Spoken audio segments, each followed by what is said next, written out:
Jadi teman-teman, hari ini saya akan menjelaskan sebuah film horor Korea yang baru saja rilis. Film ini benar-benar bergenre horor murni yang berjudul Devil in the Lake. Film ini cukup menarik dengan konsep yang bagus, dan saya harap kalian pasti akan menyukainya. Kalau kalian belum menonton film Vinita Bua, yang juga mengangkat sebuah karakter ikonik dengan nuansa yang gelap, maka silakan tonton dulu, karena itu juga sangat bagus. Linknya bisa kalian temukan di kolom komentar. Sekarang, tanpa berlama-lama, mari langsung saja kita bahas filmnya. Di awal film, kita melihat seorang perempuan muda yang sedang membersihkan rumah sambil berdoa. Namun, tiba-tiba seorang wanita tua berlari ke arahnya dengan cepat.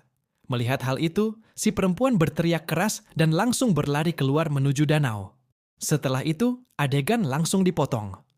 Kemudian, di adegan berikutnya, kita melihat seorang wanita bernama Boyeon yang sedang berada di dalam bus. Di sana ia menerima telepon, dan dari percakapan itu kita tahu bahwa seorang wanita bernama Sang-si telah mencarikannya pekerjaan di rumah seorang wanita tua. Tapi sebenarnya, pekerjaan itu hanyalah kedok supaya Boyeon bisa mencari tahu tentang sebuah cincin berlian berharga yang dimiliki wanita tua itu, dan kemudian mencurinya. Sebagai imbalannya, Sang-si berjanji akan melunasi semua hutang Boyeon. Intinya, Boyeon sebenarnya adalah wanita baik, tapi karena masalah ekonomi, ia akhirnya menerima pekerjaan yang bernuansa pencurian ini. Tak lama kemudian, Boyeon sampai di dekat rumah wanita tua tersebut. Saat tiba, ia melihat ada sesosok mayat di dalam danau, yang ternyata adalah perempuan yang kita lihat di awal film. Polisi sedang mengevakuasi mayat itu, sementara warga desa bergumam bahwa semua ini ulah roh jahat. Namun, Boyeon tidak terlalu memedulikan omongan itu dan langsung menuju rumah wanita tua bernama Wang, orang yang kita lihat di awal film sedang berlari. Di rumah itu, Boyeon bertemu dengan Kim, kerabat dekat Wang yang telah merekomendasikan Boyeon untuk menjaga wanita tua tersebut. Wang sudah sangat tua dan menderita sebuah penyakit yang membuatnya berperilaku seperti anak kecil. Yang Kim tidak tahu adalah bahwa Boyeon sebenarnya datang untuk mencuri cincin berlian itu. Saat itu, Kim menanyakan, apakah Boyeon membawa anak kecil bersamanya? Karena Wang sangat membenci anak-anak. Boyeon menjawab bahwa ia tahu betul hal itu, sehingga ia tidak membawa anak kecil. Namun, kita melihat sendiri, kunci resleting koper Kim terbuka dengan sendirinya secara aneh. Setelah memberikan penjelasan pekerjaan, Kim kemudian pulang.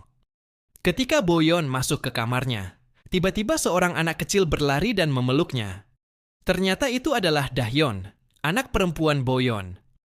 Jadi, sebenarnya Boyeon membawa anaknya secara diam-diam dengan menyembunyikannya di dalam koper. Boyeon kemudian menasihati anaknya dengan penuh kasih sayang bahwa ia harus bersembunyi di rumah itu dan tidak boleh terlihat oleh orang lain.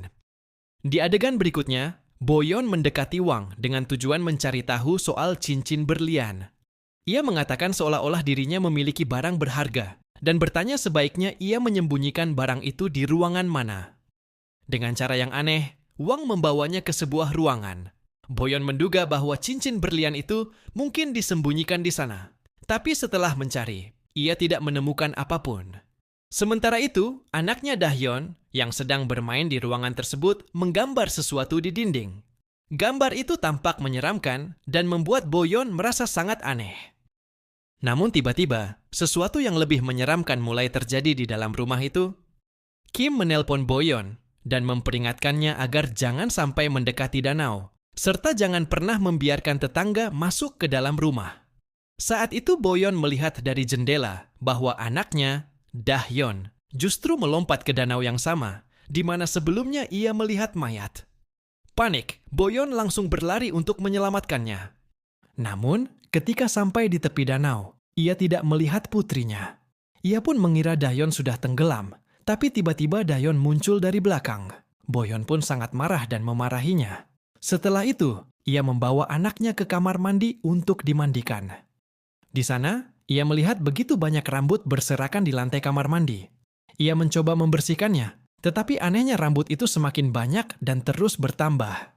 Pemandangan itu mirip adegan di film The Ring. Tiba-tiba, Boyon mendengar suara dari luar rumah. Ia pun meninggalkan Dahyeon di kamar mandi untuk mengecek. Ketika keluar, ia menemukan seorang anak kecil di depan gerbang yang berkata ingin bermain dengan Dahyeon. Boyon mengusirnya sambil mengatakan bahwa di rumah itu hanya ada dirinya dan Wang. Sementara itu, di dalam kamar mandi, Dahyeon ketakutan karena keran air terbuka dengan sendirinya dan mengeluarkan air berwarna coklat. Lalu, dari dalam keran itu, muncul sesosok arwah perempuan yang langsung menyerangnya. Terdengar teriakan putrinya, sehingga Boyon segera berlari kembali. Tetapi ketika sampai di kamar mandi, Dahyeon sudah hilang. Boyon panik dan mencari di seluruh rumah hingga akhirnya menemukan Wang sedang menggendong Dahyeon di sebuah ruangan. Boyon langsung berlari memeluk anaknya, namun Dahyeon tampak marah padanya dan justru kembali memeluk Wang. Yang paling aneh, sebelumnya Kim sudah memperingatkan bahwa Wang sangat membenci anak-anak. Tapi kenyataannya, Wang justru terlihat senang bersama Dahyeon. Lebih mengejutkan lagi, Wang menghadiahkan sebuah kalung berisi kunci pada Dahyeon. Melihat itu, Boyon langsung curiga bahwa kunci tersebut mungkin adalah kunci untuk membuka tempat penyimpanan cincin berlian. Kemudian, Wang berkata bahwa ia ingin bermain peta umpet dengan Dahyeon. Boyon sempat marah, tapi akhirnya mereka membuat kesepakatan. Jika Wang tidak akan memberitahu siapapun tentang keberadaan Dahyeon, maka ia boleh bermain dengannya. Akhirnya Wang dan Dahyeon pun mulai bermain petak umpet di seluruh rumah, sementara Boyon diam-diam mencari tahu kunci tersebut. Keesokan paginya, Kim berencana datang ke rumah. Karena itu, Boyon menyuruh Dahyeon untuk bersembunyi hari itu juga. Dalam adegan berikutnya, Kim sedang berbincang dengan Boyon sambil memijat kepala Wang. Saat itu Wang tiba-tiba berbicara dalam bahasa Mandarin yang tidak dimengerti Boyon. Kim pun menyarankan agar lain kali jika Wang berbicara dalam bahasa Mandarin, Boyon harus merekamnya. Nanti ketika ia datang, ia akan mendengarkan rekaman itu, siapa tahu Wang membocorkan rahasia tentang cincin berlian. Dari sini terungkap bahwa Kim sebenarnya tidak peduli pada Wang. Ia hanya dekat dengan wanita tua itu demi cincin berlian. Jadi, baik Kim maupun Boyon sama-sama digerakkan oleh keserakahan. Bedanya, Kim memang mengincar cincin itu, sementara Boyon hanya ingin hutangnya dilunasi. Di saat yang sama, Dahyeon yang bosan mulai mendekati ibunya. Boyon segera memberi isyarat agar anaknya kembali masuk ke kamar dan bersembunyi. Ia mulai berbicara, tetapi tiba-tiba Wang melihat kalung berisi kunci di leher Boyon dan menjadi sangat marah. Sambil berteriak, ia terus-menerus mengatakan bahwa kalung itu dulunya ia berikan kepada anaknya untuk keselamatannya. Mendengar ini, Kim pun bertanya kepada Boyon, anak siapa yang sedang dibicarakan Wang? Boyon berusaha menutupi keadaan dengan mengatakan bahwa Wang merasa di rumah itu ada seorang anak kecil dan ia sering berbicara tentangnya. Kim lalu berkata bahwa memang sebelumnya Wang juga pernah mengatakan hal yang sama. Kemudian ia pun pulang ke rumah. Setelah itu Boyon pergi melihat Dian. Namun ia terkejut ketika melihat Wang sedang mengajari Dian bermain dengan darah tikus mati sambil memanggilnya anak perempuannya. Hal itu membuat Boyon sangat marah. Ia memarahi Wang dan juga Dian, serta menyuruh Dian untuk menjauhi Wang. Keesokan harinya, di kamar mandi terdengar suara roh yang hendak menyerang Boyon dalam bahasa Mandarin. Karena itu, ia segera keluar untuk merekam kejadian tersebut. Ia bersembunyi di dekat jendela sambil merekam Wang, tetapi tiba-tiba Wang menyadari keberadaannya lalu berteriak padanya dalam bahasa Mandarin. Boyon tidak mengerti sama sekali, dan ia juga menyadari bahwa di sebelahnya ada banyak air yang sebelumnya tidak ada. Setelah itu, Boyon memberikan obat tidur kepada Wang. Setelah Wang tertidur, ia keluar untuk menelepon Sanjim agar bisa menceritakan semuanya. Namun, ketika sampai di dekat danau, ia bertemu dengan anak laki-laki yang beberapa hari lalu datang ke rumah Wang. Anak itu mengatakan bahwa Boyon tidak seharusnya tinggal di rumah Wang karena Wang sudah dirasuki oleh roh jahat. Tetapi Boyon tidak percaya pada perkataan anak tersebut dan pergi dari sana.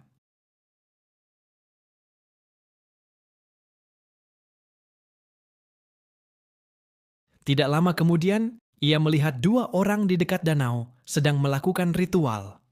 Ia pun bertanya kepada mereka, dan mereka menjelaskan bahwa ritual itu dilakukan untuk melepaskan roh-roh, agar tidak ada roh yang terjebak di dalam danau. Saat ditanya apakah ini ada hubungannya dengan Wang, mereka mengatakan bahwa setelah kehilangan putrinya, Wang dirasuki roh dan sejak saat itu, setiap perempuan yang bekerja sebagai pengasuh di rumah Wang selalu berakhir mati dan jasad mereka ditemukan di danau. Perempuan yang terlihat di awal film sebenarnya juga pernah bekerja di rumah Wang seperti Boyon, tetapi akhirnya dibunuh oleh roh tersebut.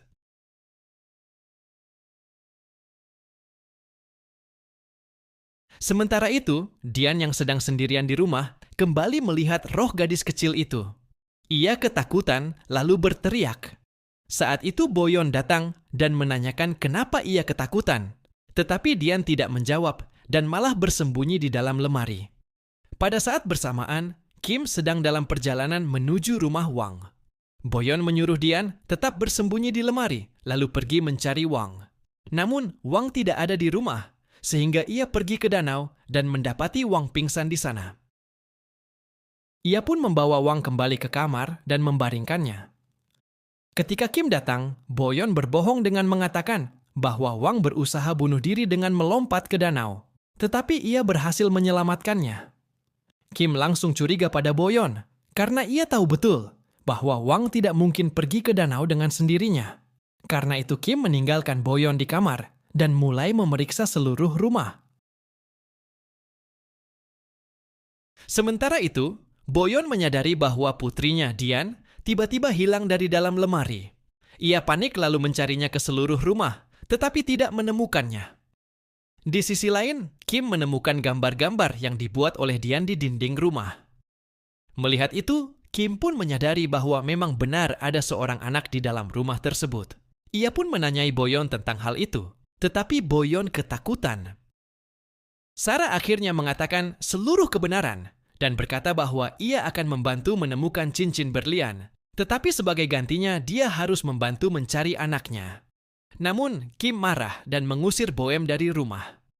Saat itu, Boem dipukul dengan benda keras di dekatnya hingga pingsan.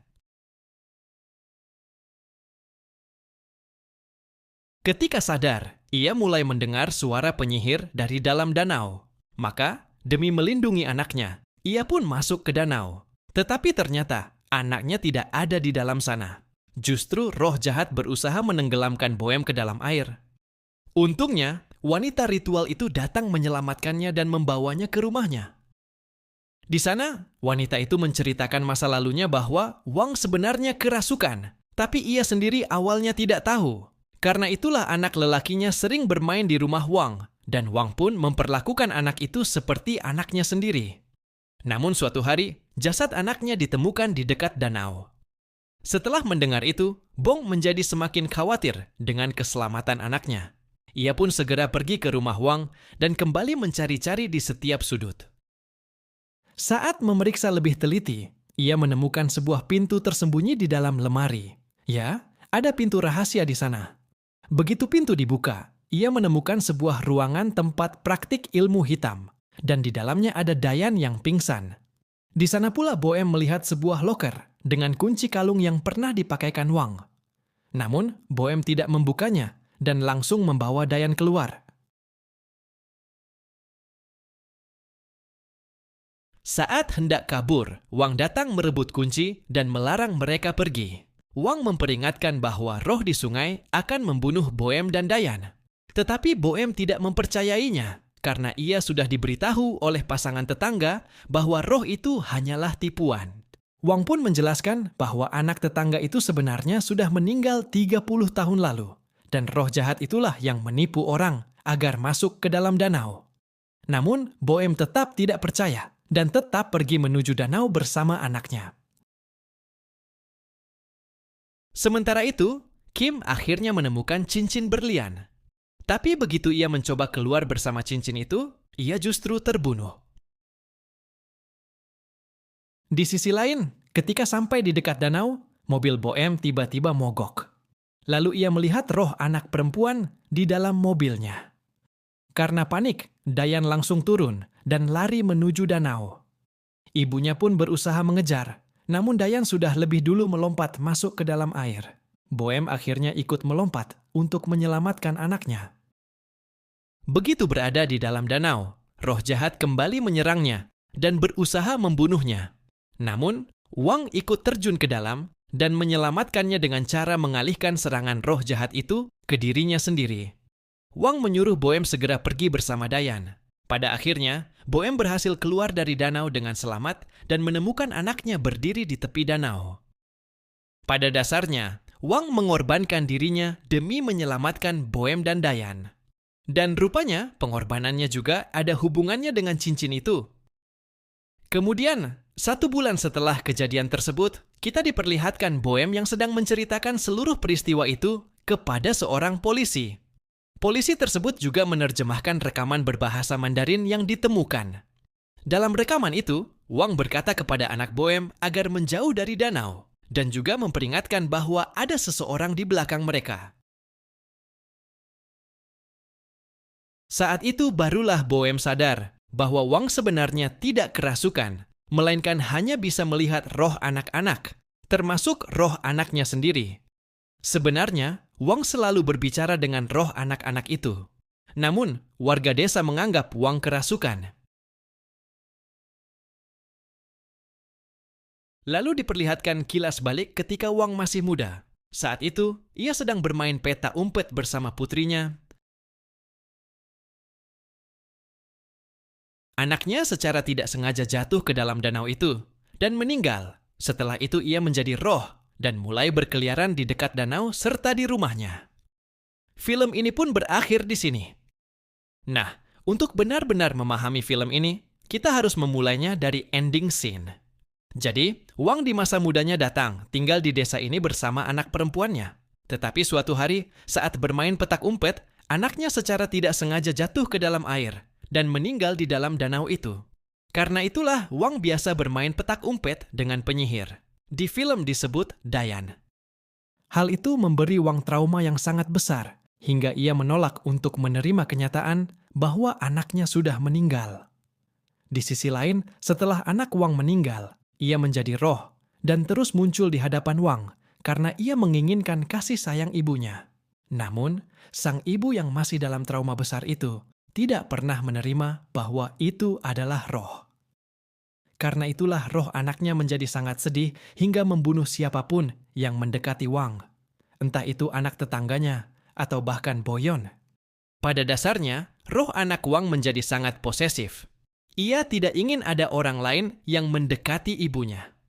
Roh itu berpikir jika Wang benar-benar sendirian, barulah ia akan mendapat cinta ibunya. Tetapi hal itu tidak pernah terjadi. Setelah kehilangan anaknya, Wang juga mungkin terjerumus dalam ilmu hitam karena ia percaya anaknya hanya hilang dan bisa kembali lewat cara itu. Mungkin juga cincin berlian itu adalah milik anaknya, sehingga ketika Kim mengambilnya, ia dibunuh. Jadi, ruangan ilmu hitam yang kita lihat di film kemungkinan adalah tempat Wang di masa mudanya melakukan ritual ilmu hitam. Dan mungkin karena cincin berlian itu, roh anaknya tetap terikat di rumah tersebut. Kalian pasti juga memperhatikan bahwa Wang memberikan kunci kepada anak Boyon, yang ternyata adalah kunci untuk loker cincin berlian itu. Wang bilang bahwa ia ingin menjaga anak itu tetap aman, maka ia memberikan kunci tersebut. Jadi, selama roh anak Wang merasa cincinnya aman, ia tidak akan melukai siapapun. Sedangkan untuk roh anak tetangga, ia berkali-kali memperingatkan Boyon bahwa ada sesuatu yang tidak beres di sana. Tapi Boyon tidak pernah mempercayainya.